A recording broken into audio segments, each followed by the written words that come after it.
trying to find some topics that the Cal State University Bakersfield Science Department can help the almond board with. And when I talk about the almond board, it's the number one export crop in California now. You're talking about global businesses. We supply 80% of the world's almonds. The price-wise, on the business side, we recently went down a price adjustment. It went from $4 to below $2 in a matter of months. That was with the strengthening of the dollar. We had some problems with some labor problems at the ports, so everything got messy for a while. The market seems to be coming back now. As for you economists, and we're exporters. Say that you're exporters too. Whether it's a product that you've made here in Kern County and you're exporting. You like a strong dollar? No. No. The only time us exporters, that's proper English by the way, appreciate a strong dollar is when our wife is traveling in Europe. Okay, it's that simple. Just think about it that way. If you're traveling in Europe, your meals and taxi rides and everything are less expensive. It's $1 strong. But if you're trying to ship a product, whether it's cotton, any type of produce, any product, you want a weaker dollar. Okay. So for those of you that wish, I'd love to have you come out and look at our farm. It's towards Arvin, not quite to Arvin, and we'll look at a few things and show you some of the technology and business decisions that we make on a day-to-day basis. Farms run 7 days a week. There will be people working. Try to slow down on weekends. The business environment is very tough for general labor people. You realize that they recently raised I don't know if Dr. Woods addressed this at all. What happens when you raise the minimum wage to $10? Well, 10, and it's eventually going to be 15 here very shortly. Well, that's perfectly fine for the people that have a higher cost of living in San Francisco and Los Angeles than Kern County. Okay, you know, the $200,000 house in Kern County would be $400,000 or $500,000 in a different area. So we're on a different level. It's not a lower level. It's just a different level. You have to think about it that way. So when you rely on general farm labor, and that input cost continues to go up, you have to try and pass it on to the consumer. And there's always a lag in there. This isn't an economics course, but there's a lag to catch it up. You know, and then if you force too much on, the almond price got too high, it bottomed out, and so that's what happens. So labor. So let's just develop, only grow crops that are less labor intensive. It's very difficult. Certain things have to be done. Table grapes need to be picked by hand. They're working on strawberries. Maybe you could find it on YouTube. A mechanical strawberry picker with the electric eyes that identifies the size of the strawberry and captures it and puts it in a basket. Strawberry is a very touchy fruit. It's a very labor-intensive crop due to that. And the same goes with blueberries. They can be harvested mechanically, but there's a lot more damage. And consumers in California and the United States are used to perfect fruit. We've created that problem. No blemishes. You don't want any blemishes. You don't want a worm in your peach, and you don't want part of your almond kernel gnawed off either. So we have to address that. So we're a family farm. My grandparents immigrated in 1930 from Denmark, and they came here. They have some family that was already here in the Central Valley. We've been in that area since 1930, and it's run as a family farm. The business model is, we don't have a blackboard here, but in our family it was the GM was up on top, and then my father would be the one of the stakeholders, and I was down in the bottom doing all these other things. When I see GM, I mean that's grandmother. I had a grandmother was basically the matriarch of the family, and she took care of everything. She'd be really interested today to see what we have to do. Regulatory issues are overwhelming for any small business. Okay, whether in small business, if you're in a restaurant business, you're going to find that out real quick. If you have a gardening service, you're going to find that out real quick. The labor laws, the restaurant would be the health laws. You realize that. The regulatory issues here in California are the strictest in the world, no matter what the product being produced. Good luck with that. It requires you to stay on your toes at all times. I recommend don't ever curse over the phone to a public entity that's regulating you because they're allowed to hang up. You learn stuff like that. Be nice to the regulators because they do carry the hammer. They have the power. Have to learn that the hard way sometimes. We're continually reinventing our labor laws. Personal sick leave days now is required for all jobs in California. So 3 days. Most businesses have that. If you work for a large company, you get more than 3 days. But just recently, even farms have had to provide that, 3 sick leave days per year. So there's another accounting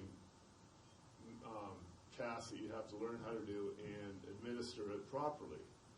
Along with piecework. Historically, a farm like us is allowed to do piecework. Piecework means if you pick a box of grapes, you're going to pay you so much to fill that box, correct? Okay, as opposed to hourly. The idea is that there's a direct incentive to the employee to fill more boxes quicker, and then that's the benefit.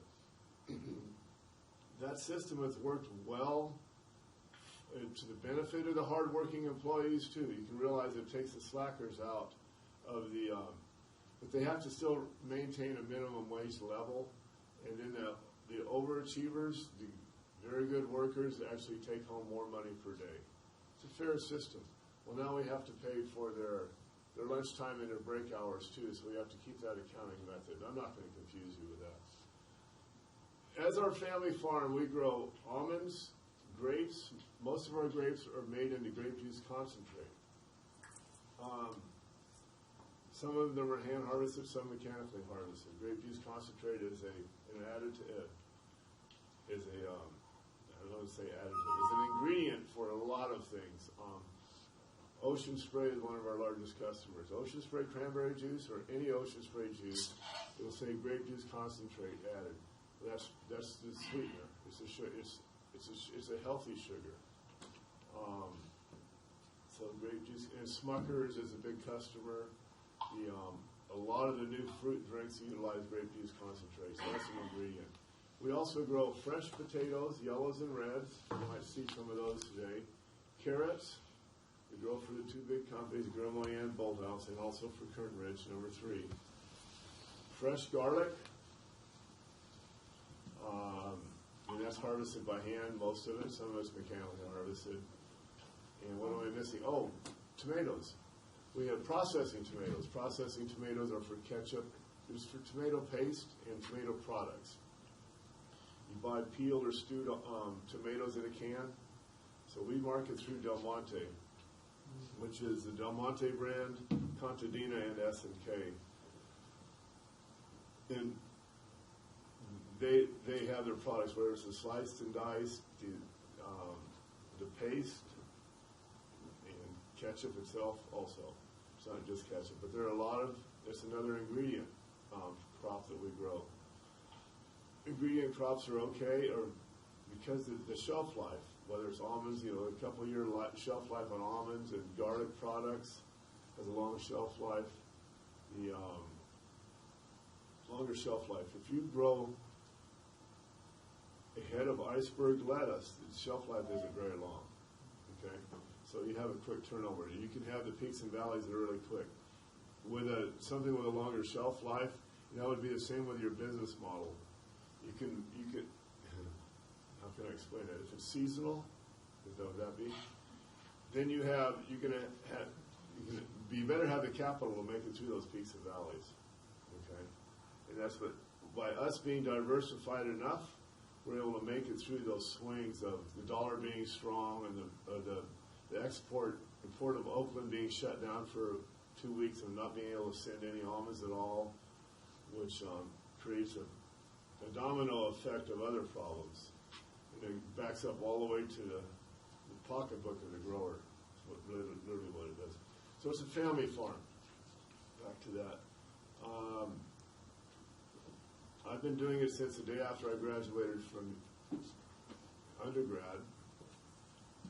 And I had a few questions here. Should I address them, Dr. Woods? Yeah, actually, do you have the names next to them or not? Yes. Let me highlight for you quickly.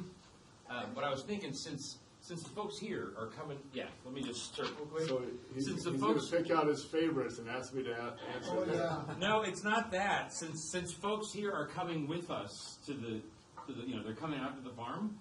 I want to make sure that you address the questions from Antelope Valley first. Okay. So, let's see here.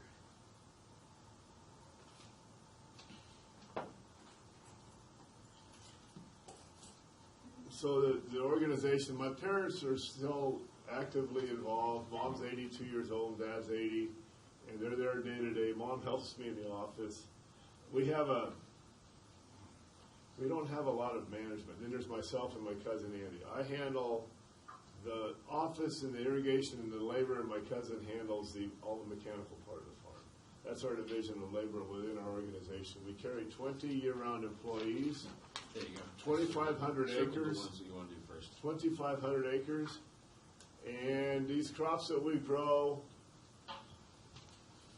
in order to produce a crop, an annual crop, are $2,000 to $3,000 per acre to grow that. That's your cost of goods. How's that? Can we say it that way? That's what it costs. Almonds, it takes $3,000 an acre to grow a crop of almonds a year. That's with depreciation and everything else. Potatoes is $3,500. Carrots is right at $3,000, and you go on down the line. Okay, Julia Marie early asked about the difference between regular products and organic products. Do you find one to be more beneficial in terms of profit over the others in terms of sales costs or government aid? Okay, we're going to leave the government aid part out of it for right now. We do have an organic entity on our farm. Presently, we have 60 acres in production, soon to have 200 acres in production. They're in the transition part. The reason I grow organic is because of the bottom line. Okay, I eat healthy, but I live on the farm, in the middle of the farm. If you want to start talking about pesticides, oh my gosh, and everything like that. I've lived on that farm all my life. I wouldn't spray anything that was detrimental to my health or the health of my family. Organically, the tomatoes that we grow are worth twice as much gross price as the conventionals today. It's $72 per ton for conventional tomatoes and $150 for organic. So we're literally, the grower is getting literally twice as much for something that the product is a little bit different. We won't get into the rules and regulations concerning organic. It has a lot of attributes, a lot of benefits. It's made me a better farmer on the conventional side. And soil health is very important, and environmental health is very important too. So there's a definite cost benefit, but we also have more added labor costs. You have to handle. You don't have herbicides that spray weeds in organic tomatoes. Your nitrogen, all plants need nitrogen, phosphate, and potassium mainly, and then a lot of the trace elements. The nitrogen source, the go-to nitrogen source is cow manure. And then from there it gets more expensive when you do fish meal products. There's only so many fish, and by the time they get to Bakersfield, it gets pretty expensive. And then there's chicken manure. How many chicken farms do you see around here? There aren't that many. Let me get off my political soapbox right after this. If so, there's a mandate for the world to within 2 years to become 100% organic, 20 to 30% of the population would starve to death. Nitrogen is needed to produce the corn, the wheat, the rice, for the staples I'm talking about. You know, we have to have those. Yeah, there's not enough organic nitrogen sources in the world at this point. There's not enough cow manure or chicken manure. Okay, so that's no more politics on that. Okay. That's the true reality of it. I do grow organically, and the fields around my house are both conventional and organic. So,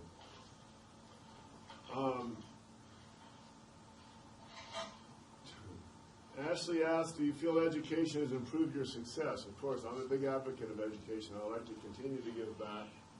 I graduated from a very good university, the same alma mater as Dr. Woods. And I graduated in 1981. Go Cardinal.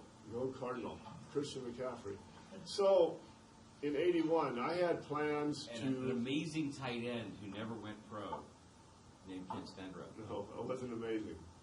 I was going to go up to the University of San Francisco, you may be familiar with that, and get my MBA up there immediately out of Stanford. And then my father's twin brother and partner passed away, so it was time. I was going to go get an MBA and then come back and farm. So I had that 30-year interruption in there. By the time I got back to school, we had these things called laptops and stuff like that. You realize there weren't any personal computers in 1981, or very few that were available. A lot of Apple IIs. Not in 81. Apple hadn't done anything. Yeah, no, the Apple II. My dad had a software company at that point. So they're not really, they're personal computers, but they weren't widely commercially sold. Yeah. But they were big honking things that have less capacity than a calculator now. My most recent, the Cal State program here at the MBA, you're all involved in it now. Get as much out of it as you can. The group projects were very good for me. I had some younger cohorts that would really help me. I got to tell on myself, I didn't realize you could develop your own PowerPoint. You know, I was that far out of the woods, and then by the time before you knew it, I was doing PowerPoints with clip art and all that other stuff. But we do have I learned all I need to learn for my office to keep it up to date. That's good. What is the biggest risk as far as working in the agricultural business? You hear about the drought, always. This question is from Louis Maeda. Louis Maeda, yeah. And raise your hand, Louis. There we are. Okay. Drought, that problem, I don't know if it'll ever be solved, but we're going to start addressing it with something called Sustainable Groundwater Management Act, SGMA. There'll be a checks and balances. There'll be a water bank, so to speak, that we will not be able to overdraft the aquifer anymore. Once the rules and regulations are put into place for that, things will, and then everybody will adhere to it. A new business will develop, and that will be called water trading. I'll be able to sell my water to somebody up in Fresno County and that type of thing. It'll be a whole new business. You know, we're probably too late on that. I'm sure the bright people, the early adopters are already on top of that type of thing and setting the legislation on that. It will be a whole new business as far as what the cost of water for exporting or importing water is. The drought, the labor issues continue to be in the forefront, and then the regulations, like I mentioned, the Sustainable Groundwater Management Act. We have the nitrates in the water. We have to report that annually. I mentioned pesticides earlier. In Kern County, every month we report our total pesticide use. We have to keep track of that. Everything, it's a full audit every month of what we've applied on all of our crops and for what reason. You have to have a reason for utilizing it. What sort of innovations do you find? Okay, I skipped one, but what sort of this is Serena. Where's Serena at? Is she in the back? Serena's not there. There she is. How did I know that? Okay, what sort of innovations in your field do you find exciting at the moment? If if we get time, we're going to swing by our office, and we're doing something called, okay, this isn't elementary school, but it's called mating disruption. Okay, usually people kind of laugh or giggle about that a little bit. We have a pest in almonds. It's called navel orangeworm. We spray 4 times a year for that. We put a lot of pesticides in the air, in the environment for that. Now, with mating disruption, you release a pheromone, like an emitter from a aerosol can. Maybe is that what those are? No. But an aerosol emitter. We have 1 per acre that sprays out this pheromone every 5 minutes or 15 minutes, whatever we tell it to do. It's computer driven. It's web-based driven off the gateways and the portals. And that pheromone disrupts the male. It's the same pheromone that the female gives off. And so during that mating period, when they're flying around looking for that, they're totally confused. Mating is disrupted. They're not able to breed. The eggs aren't laid. Boom, bonus for everybody. That is a new and innovative thing that I think we can really improve our environment, the lack of fewer pesticides in the air. But mating disruption, stay tuned, and using pheromones. What are the most important decisions you make as a leader of the organization? Annually, we have to decide what to plant. In farming, in agriculture, you get to start over every year, kind of, unless you have permanent crops. Then you're stuck with something. Also, you've made that decision, and I'm trying to remember some of it. Dr. Stark, what was that? When you keep making the wrong decision, escalation of commitment. Escalation of commitment. That's it.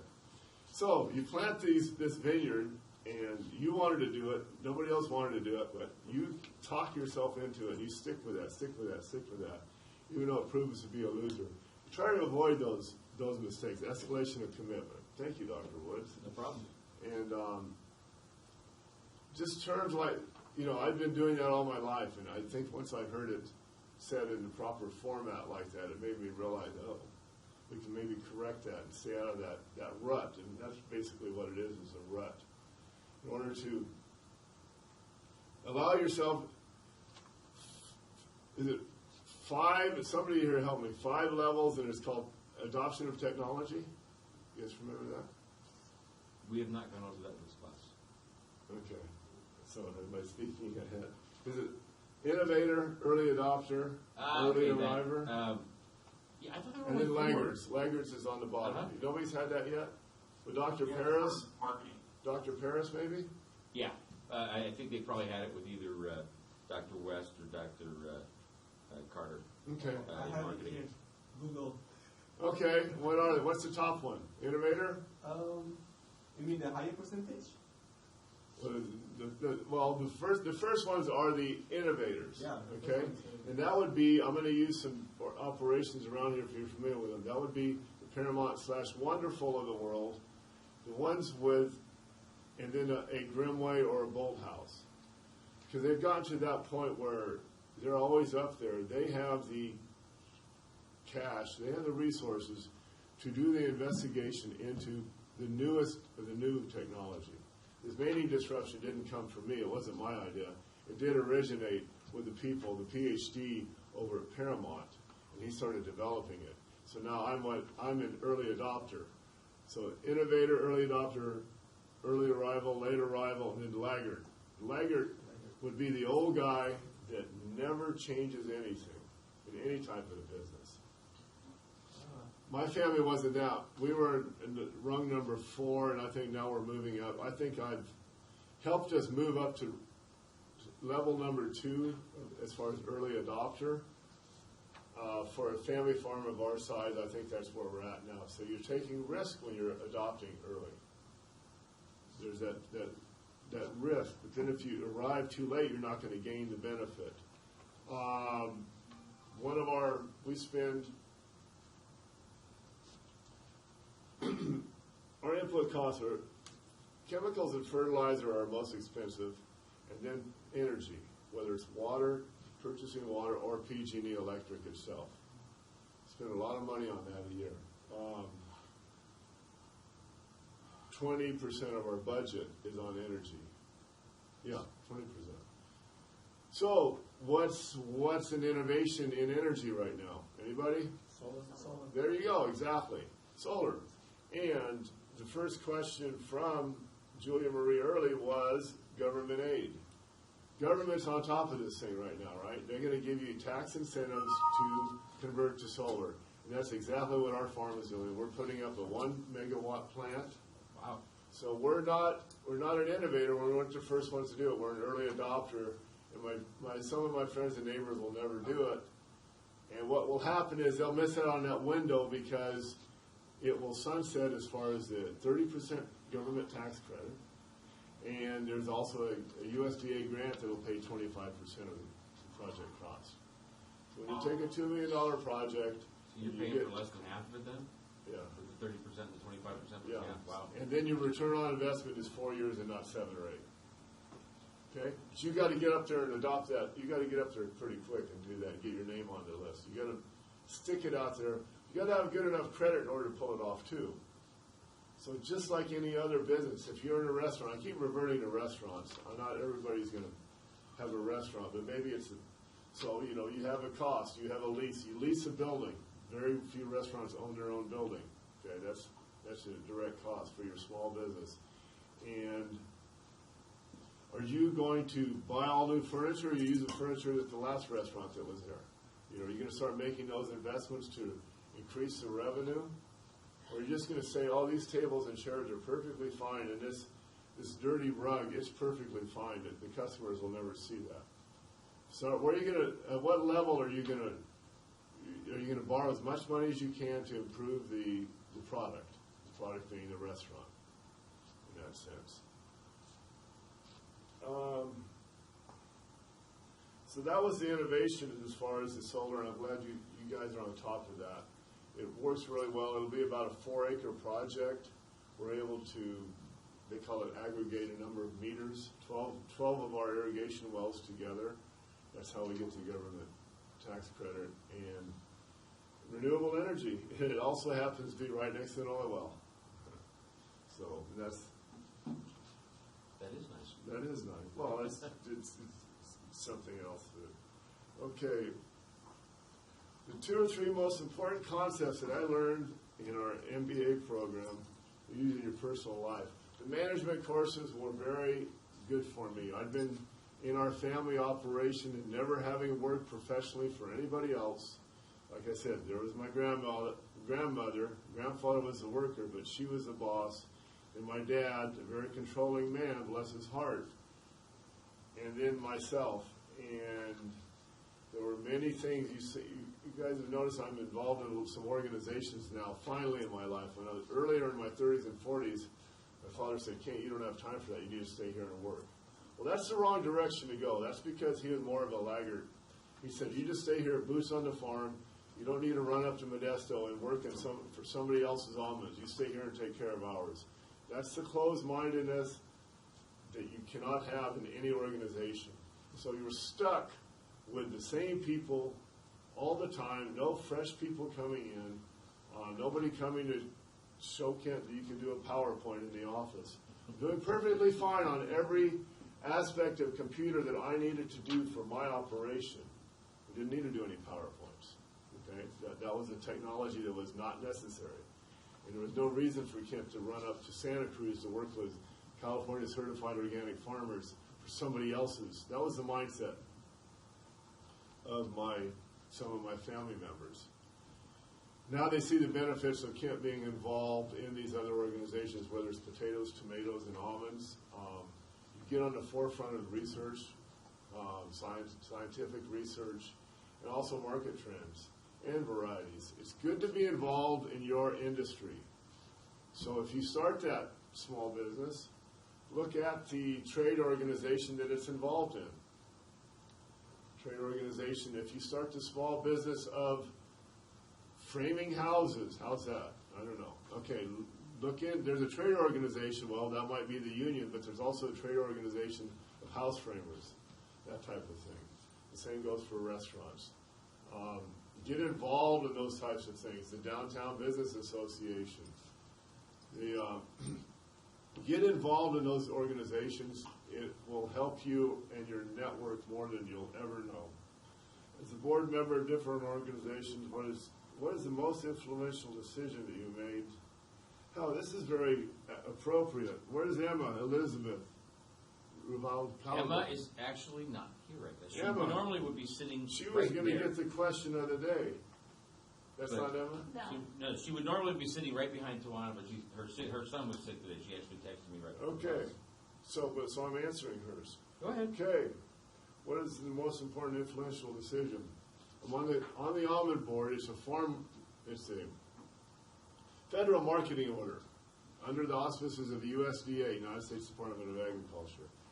Every almond in California, all these trees you see, for every pound of almonds, 3 cents goes to the almond board for research and promotion. No advocacy, no politicking, but research and promotion. That's why we're meeting with Dr. Negrini on Monday. We've been using UC Davis for everything forever. I've said, let's move down to Fresno State and Cal State Bakersfield, please.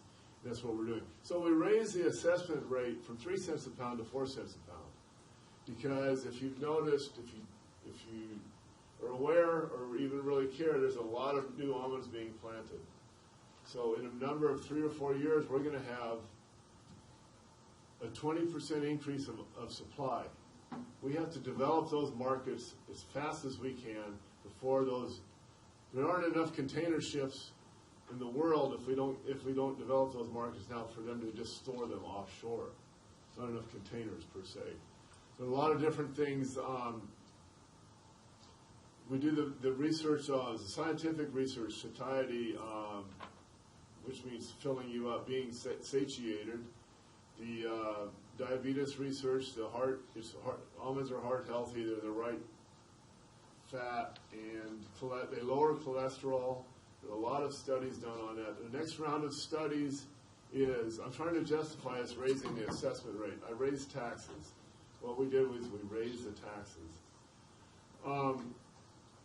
The next round of studies is the cognition studies. Anybody familiar with a practice in India where you feed the children almonds and yogurt every morning? Anybody? Are you familiar with something like that? You mentioned it last quarter. I am now because you mentioned it before, but Yeah, yogurt is good for health, and it's part of the diet, and then. Or almonds included? Yes. Okay, so Usually. is that a custom, or is that a myth? Is it a custom, or do you have scientific proof? We don't. We will have scientific proof, okay? Because we're working on that through simple MRI brainwave scans. You have the control group and the test group, and you do that. You have them lie down and take MRIs if they've been on a steady almond diet versus a non-almond diet. And at that point, as far as marketing almonds, at that point, all you got to do is say, look, here's the research. Almonds make you smarter. Okay? As a simple farmer, that's the way I've had to realize what we're doing with that research. Now, the research paper won't say almonds make you smarter, but they will show and stipulate the amount of brainwave activity increased by the consumption of almonds, hopefully. Hopefully that research is going to prove that, and the health benefits of that. 2 years ago, almonds surpassed peanuts as the #1 snack nut, even though peanuts are much less expensive. Marketing these things. Anybody see anything interesting about a container like that? Shape of the body. It can fit in your car and your cup holder. Well, it's probably that, but you see the shape? Yeah, shape of the Yeah. body, like a healthy body. Yeah, it's shapely, right? You look fit, okay? And there's also, Ergonomic. yeah, The so V shape. you can pass it around. There's also,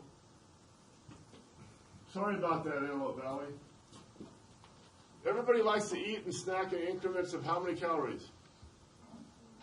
100. There you go. So Antelope Valley's on top of this thing. So, and that's what you want. Another one of our research projects, which is very expensive, through FDA, Food and Drug Administration, and USDA, the caloric count. The caloric registry was done in 1911 by Mr. Calorie, and I can't remember his name, and I can't remember what year it was. You can look at that, look that up, one of you guys.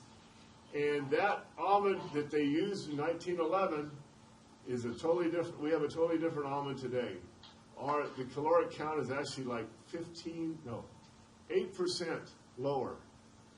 So if you're going to eat in increments of 100 calories, we can sell you more almonds, 8% more almonds, if you're going to eat calorically, right? And that's the research we're working on. That is very expensive.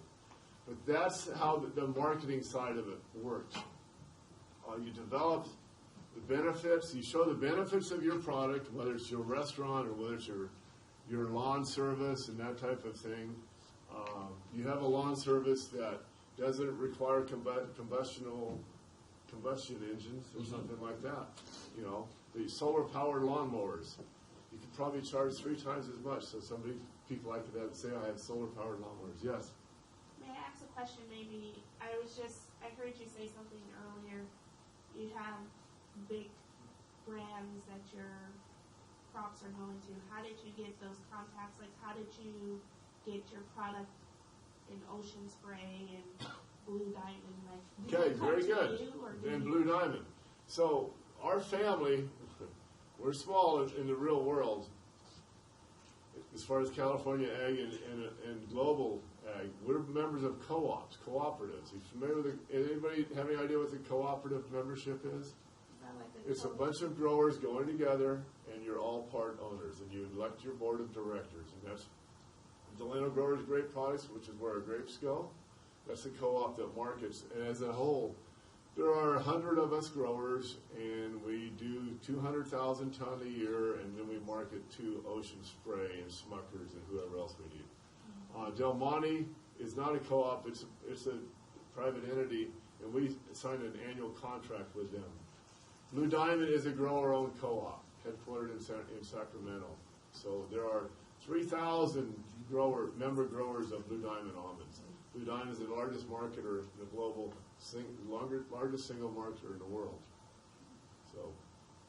So the benefit of a co-op is there's a protection among the masses, and also for me to go out and market my crops annually, I'm at risk if I make that bad decision. We have a seasonal pool. Everybody's almonds are put together. Everybody's made. He made 5,000 pounds. He made 10,000, 5,000, 10,000, 5,000. So those that at the end of the year, and we sold all our almonds for $2. The people that sold them for that had 10,000 pounds get twice as much as the people that had 5,000 pounds. It's a seasonal pool. It's very equitable. It allows us to hire management up in Sacramento that can go out and make products like this. It says sea salt on there, right? Okay, this isn't Dr. West's class, but marketing, and she taught me quite a bit about this. I actually had 2 marketing classes. I enjoyed them. Any product now, whatever the topic of the day is, the trendy topic, whether it's sriracha, you familiar with the sriracha seasoning? Yeah. Well, we have a sriracha almond also. And then honeybee health. We put honeybees. So if you use honey, you're helping the honeybees because you're buying, the pollinators. So you have the honey roasted almonds. Sea salt. That's been around a couple of years too as a buzzword. You want sea salt. Salt is salt, right? I don't know, but it says sea salt on there. Kosher salt. So they're different salts. I understand that. So it becomes trendy. You got to be on that trend, and then eventually sriracha may go away, or maybe not. Wasabi was a trendy flavor for a while. It still is. Wasabi is one of my favorites. I mentioned to the people up in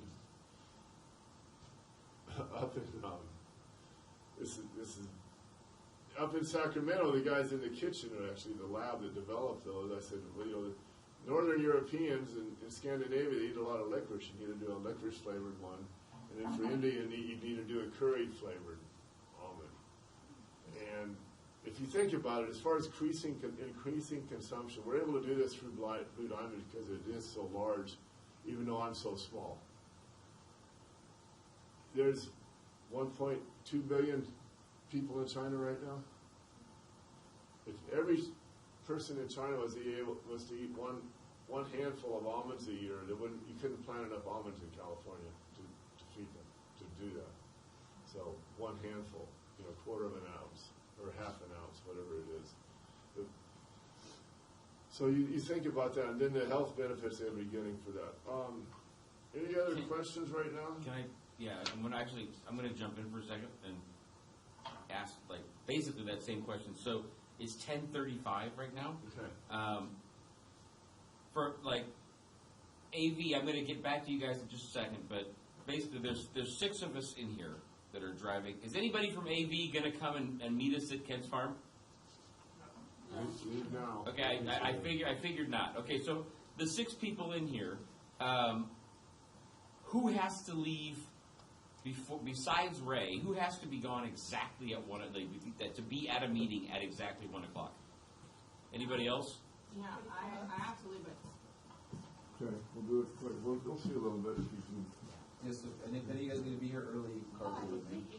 Okay, so that brings us to the second question, which is, I don't have a van or anything planned, so we'll get back to that in a second. But if multiple people have to go early, I think we should probably wrap up soon. Yeah.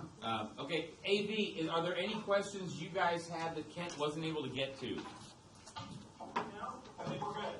Okay, cool. Let me mention 2 things relevant to AV, and then all the rest of us can AV. You guys we can cut the call for the day, and the rest of us can get on the road towards Arvin. First of all, for everybody in here, some of you I have referred to contacts on LinkedIn. Others of you I will once the quarter's over, because part of my professional development assignment was to choose some contacts of mine that you wanted me to introduce you to. When you do that, a note of LinkedIn etiquette in general, whether it's me or anybody else, make sure when you reach out to somebody that doesn't know you on LinkedIn to explain to them, hey, this is, like I was talking to Fear before, this is Fear. I'm in Jeremy Woods' small business management class. He referred me to you. Because they actually could, if they wanted to do the research, they could see that you're connected to me, and this is probably why people are busy. They don't necessarily do that, and the message by itself doesn't always explain who you are. So, as a general message, I talked to one of my contacts this week, and he reminded me to tell you guys that. So please, whenever you reach out to one of my contacts or anybody else on LinkedIn, make sure to introduce how it is that you know them. And then secondly, specifically for the Potty Boss team, Ashley and, no, it's not Ashley, Julia and Melissa, I like the changes that you made to the products page. The only thing I still want to see is the bag page. I want you to have it be the same format as the actual seat page. So you've got just stylish bags and then a picture. And then on the side of it, you're going to list all the different features, rather than having the text up at the top of the page. Does that make sense? And the stylish page? No. There's 3 products pages. One for overall, and then there's a products page for the Potty Boss and a products page for the bag. Remember? I like everything you did. I just want the bag page to have the same visual format as the Potty Boss page. Does that make sense? Yeah. So rather than having 2 paragraphs of text at the top, just put the word stylish carrying options, have a picture that's only about half the screen wide, and then right next to the picture, I want you to have, actually you can't see me. It'd be easier if I turn the camera a little bit, huh? Here I am. Oh, too far. Okay, so you're going to have the title up at the top, stylish carrying options, a picture that's only about half the screen wide, and then next to that there'll be a column with features, just the same way it looks on the Potty Boss page, okay? Otherwise, I like what you did. I'm psyched to hear whatever update you guys have this week on grant funding, what you've been able to figure out. And finally, I talked to a plastic extruder earlier this week. I have the names of a couple of molded plastic firms. The reason why Linda has that $25,000 bill with the folks in China is because it takes 15 to 20 grand to develop a brand new plastic injection mold. The cost that she has is a fixed one-time cost for the mold. So I understand the Chinese reason for that number. I think there's still some ways to get around it, and we were brainstorming some ways to actually make some Potty Boss, basically some like early models that are actually made just with extruded parts. So if we can actually stamp and cut them rather than having to inject them into a mold, we can get things done a lot cheaper and a lot faster. So I have some next step options, but for you guys for this week, please give me a report on what you found out about grants, and let me know what you think we can still get done, or what you think we should still get done with respect to the website, with respect to reaching out to people, and with and assume that Linda is actually going to get the seats in next week. Who could we show them to? What could we do usefully with the week and a half or so that we have left after she gets the seats? Okay, and give me a report. She emailed us this morning and said they'll be in next week. Yeah, I'll believe it when I see it. But I want to know that information from you guys. Okay, so that's the update that I want. I'll call around like I have done in past weeks. I'll send an email. And whoever's available, we can do a little conference call in the evening on Monday for an update. Okay. Otherwise, just send me an email with what you've been able to figure out, summarized about grants, and let me know. Assuming the seats come in next week, what do you think we can do for one event or one demonstration as the kickoff for actually showing people these things? Okay.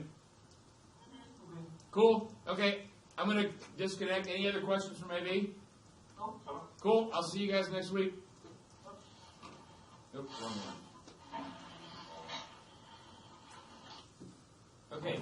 So, logistically here, I don't have a van or anything. We just have our own cars. I have to go somewhere right after, so I was just planning on driving myself. Can everyone drive themselves? Does anybody have to ride? I'm planning to drive myself. Huh? I need to be somewhere else. Okay. So is that okay with everybody? Yeah, I have like 3 seats in my car, but I'm a smoker, so you're probably going to be disgusted sitting in my car. I'm not coming back this way, otherwise I... Okay. So are you guys okay with driving? Yeah, that's fine, yeah. Okay, so I gave you the address. When else are they gonna get You out? want to write it down right now? Yeah. And you want to explain to them what So they're doing in case we get You're going to go out to disconnected? 99, correct? Right. Go south towards Los Angeles, but you're going to go about, what, Bear Mountain Boulevard, State Route 223? Should There- we follow kids? No, Can you- Bear- can you so you're just going to go, you explain take the this? Arvin exit, which is Bear Mountain Boulevard, I don't know. State Route 220 is also known as State Route 223. Okay. And you go 5 miles to Weed Patch Highway, which is also known as Wheeler Ridge. Okay. That sounds familiar. Okay, there's a Shell station. So directly east from 99, 5 miles is a Shell station. Okay? But the address that you sent us can. I think Yes. it's So can you repeat that? Does everybody have the address Yeah, I that you can put in your GPS? Yeah, what, do you have the address for the Shell station there? Well, no, they have the address for your farm. He sent. Oh, the farm, but we're not. Are we going to the farm or are we going to the Shell station?